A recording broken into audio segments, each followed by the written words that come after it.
آئے تو انسان مقابلہ کر سکتا ہے. ایک اندیکھا دشمن ہو تو اس کا مقابلہ نہیں ہو سکتا. تو کہا وہ دشمن ایسا وار کرتا ہے کہ دوست بن کے تمہارا ساتھ ہوتا ہے. نقیض لہ شیطانا فہو لہ قرین. اور جب قیامت کا دن ہوگا، آج جسے ہم اپنا بڑا قریبی سمجھتے ہیں، آج اس کی ایک ایک بات کو مانتے ہیں، قیامت کے دن پھر اللہ سے التجائیں کریں گے. اے کاش اللہ ہمارے اور اس کے درمیان جس طرح مشرق اور مغرب میں دوری ہے، اللہ اتنی دوری ہمارے درمیان کر دے. یا لیت بعد المشرقین فبئس القرین. یہ بہت برا دوست ہے، اس نے تو برباد کر دیا مجھے. میرے عزیز بھائیو، یہ وہ باتیں ہیں جو آج ہمارے فہم میں نہیں رہی، جو ہماری سوچ سے نکال دی گئی ہیں. اللہ کے خوف نام کی چیز کوئی نہیں رہی. ایک عالم دین سے لے کر ایک سرکاری ملازم تک، ایک تاجر سے لے کر ایک مزدور تک، کوئی بھی شخص الا ماشاء اللہ ہمارے دل اللہ کے خوف سے خالی ہو چکے ہیں. جبکہ یہ وہ نعمت تھی کہ اللہ رب العزت خود فرماتے ہیں وَلَوْ أَنَّ أَهْلَ الْقُرَىٰ آمَنُوا وَاتَّقَوْا لَفَتَحْنَا عَلَيْهِمْ بَرَكَاتٍ مِّنَ السَّمَاءِ. یہ بستیوں والوں کو کیا ہو گیا؟ یہ ایمان لے آ جائیں، وَاتَّقَوْا اپنے دل میں خوف خدا پیدا کر لیں، ڈر لیں، بچ جائیں برائی سے. لَفَتَحْنَا عَلَيْهِمْ بَرَكَاتٍ مِّنَ السَّمَاءِ وَالْأَرْضِ. میں آسمان سے بھی برکتوں کے دروازے کھول دوں گا، زمین سے بھی برکتوں کے دروازے کھول دوں گا. میرے بھائیو، یہ باتیں ہمیں سمجھ نہیں آ رہی.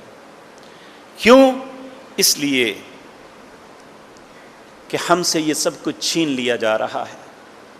آپ دیکھیں SOPs کے نام پہ بچوں کو اسکول بھیجا گیا، اور کیا واردات ہمارے ساتھ ہوئی کہ جمعے کے دن 10 بجے سے 1 بجے اسکول ہوگا. جو بچہ 1 بجے سے اسکول، جس کے والدین اپنی بیٹی یا بیٹے کو لینے جائیں گے، وہ جمعہ کہاں پڑھیں گے؟ پہلے جمعے کی چھٹی کر کے یہ واردات ہمارے ساتھ کی. ہمارے بچوں کے دلوں سے جمعے کا تصور مٹ گیا. وگرنہ ہم نے اپنے بچپن میں دیکھا، ہمیں سب سے زیادہ سخت سزا اسی بات پہ ہوتی تھی کہ نماز کیوں نہیں پڑھی، جمعہ کیوں نہیں پڑھا. ہمارے تصور میں یہ نہیں تھا کہ جمعہ نہ پڑھا جائے. ہمارے والدین نے تربیت ایسی کی اور اس بات پہ توجہ کرتے رہے.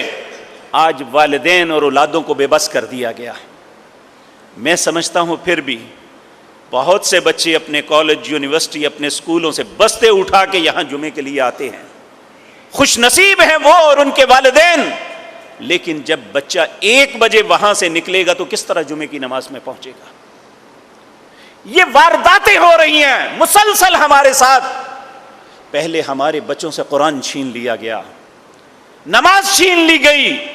اب آخر میں جمعہ بچا. رسول اللہ نے فرمایا جس نے 3 جمعے بغیر عذر کے چھوڑ دیے، اللہ اس کے دل کو سیاہ کر دیتے.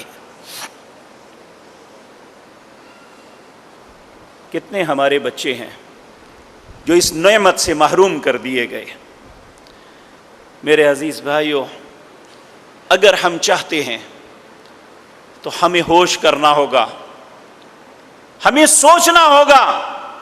آج ہمیں سوچنے کی مہلت ختم کر دی گئی. ہمیں موبائل پکڑا دیا گیا. گھر میں بیٹھا ہوا خامد اپنی بیوی سے دور ہے، باپ اپنی اولاد سے دور ہے، بہن بھائی ایک سے دور ہیں. ایک ٹیبل پہ، ایک بیڈ پہ، ایک جگہ پہ، ایک کمرے میں بیٹھے ہوئے ہیں. ہر شخص اپنی اپنی کھیل میں لگا ہوا ہے. ہمارے اندر یہ سوچ ختم کر دی. وگرنہ گھروں کے اندر، مجالس کے اندر دین پہ گفتگو ہوتی، سیاست پہ گفتگو ہوتی، ملک کی اصلاح پہ گفتگو ہوتی. آج یہ سارے دروازے بند کر دیے گئے. ہر بندہ اپنے شوق کے مطابق اپنے موبائل پہ لگا ہوا ہے. اس کا شوق اچھا ہے یا برا ہے، اسے نہ اپنی ماں کا ہوش ہے، نہ اپنے باپ کا ہوش ہے، نہ اپنے بہن بھائی کا ہوش ہے، نہ ماں باپ کو اولادوں کا ہوش ہے. ہر شخص اپنی جگہ پہ بس بیٹھا، یہی لگا ہوا ہے. ہم سے پیسے لے کے ہمیں ایک ایسی خباثت ہمارے ہاتھ میں پکڑا دی گئی کہ ہم سے یہ سب کچھ چھن گیا ہے، وگرنہ یہ ہوتا تھا۔ آپ آج سے 10-20 سال پیچھے چلے جائیں، کیا ہماری مجلسوں میں گفتگو نہیں ہوتی تھی کہ ملک کے حالات ایسے ہوئے ہیں تو اس کی اصلاح کیسے ہوگی؟ پھر اس میں اپنا حصہ ڈالتے تھے۔ کیا اسی ملک میں اسلام کے خلاف کوئی بغاوت والا معاملہ ہوتا تو تحریکیں شروع نہیں ہوتی تھی؟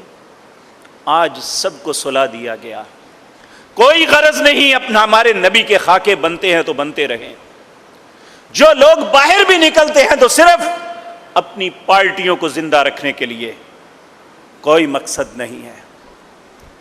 میرے بھائیوں، کب تک ہم اپنے مقصد زندگی کو بھلا کے جئیں گے؟ کس طرح ہم سکون پائیں گے جب ہم اللہ کو فراموش کر دیا؟ ہم نے اپنے رب کو بالکل بھلا دیا ہے۔